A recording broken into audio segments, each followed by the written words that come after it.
Hello everyone. In this video I'm going to show how to trim the curry leaf plant and how it helps with healthier and faster growth. I live in US zone 6, so the best time to trim is kind of later half of the month of May. As you notice, I got a single stem curry leaf plant that I'm going to clip at the top and hoping that we'll get new branches. So here we go. Clip the top portion, as you notice here. So the top portion is gone now, and I'm going to show you here in 2 weeks how you will see new stems coming off of at the top.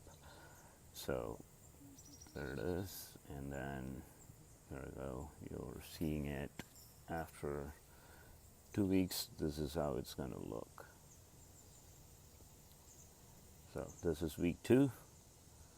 See the new branches coming off, and I'm going to show you here.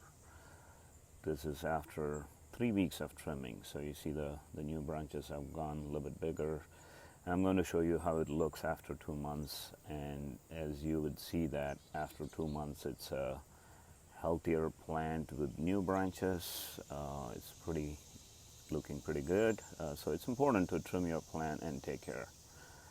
Hope this is helping you, and hopefully you can trim and take care of your plant as well.